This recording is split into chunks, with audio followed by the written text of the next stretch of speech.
All right, how are y'all doing today? Daily Reflections, July 7th, and letting go of it. Primarily fear that we would lose something we already possessed or would fail to get something we demanded. Living upon a basis of unsatisfied demands, we were in a state of continual disturbance and frustration. Therefore, no peace was to be had unless we could find a means of reducing these demands.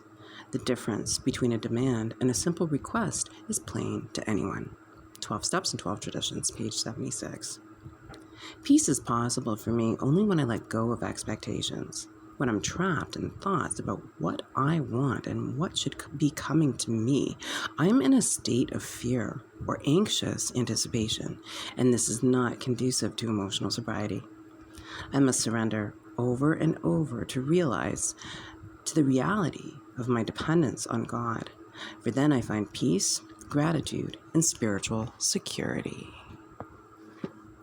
And just for today, God and each other, July 7th.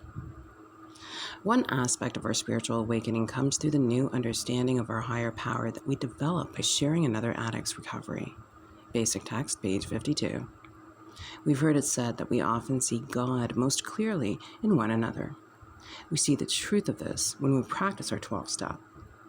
When we carry the recovery message to another addict, we sense the presence of a power greater than ourselves. And as we watch the message take hold, we realize something else. It's the message that brings recovery, not the messenger. A higher power, not our own power, is the source of that change that begins when we carry the message to a still suffering addict. As the message does its work, transforming the life of another addict, we see a higher power in action. We watch as acceptance and hope replace denial and despair. Before our very eyes, the first traces of honesty, open-mindedness, and willingness begin to appear. Something's happening inside this person, something bigger and more powerful than either of us. We're watching the God we've come to understand at work in someone's life. We see the higher power in them, and we know with greater certainty than ever that this higher power is in us too, as the force driving our recovery. Just for today, as I carry the message of recovery to other addicts, I will try to pay attention to the power behind the message. Today, as I watch other addicts recover, I will try to recognize the God in them so I can better recognize the God in myself. And with that, I want to say thank you so much for joining me today. You have a wonderful morning, afternoon, evening, whatever time zone you're tuning in from.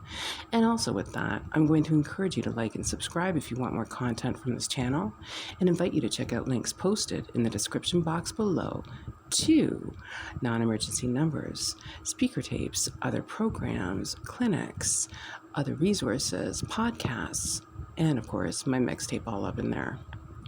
Lastly, but not leastly, I'm going to take 24 hours for myself and wish you another 24 hours of continuous sobriety, recovery, harm reduction, or whatever it is you be doing to keep staying alive.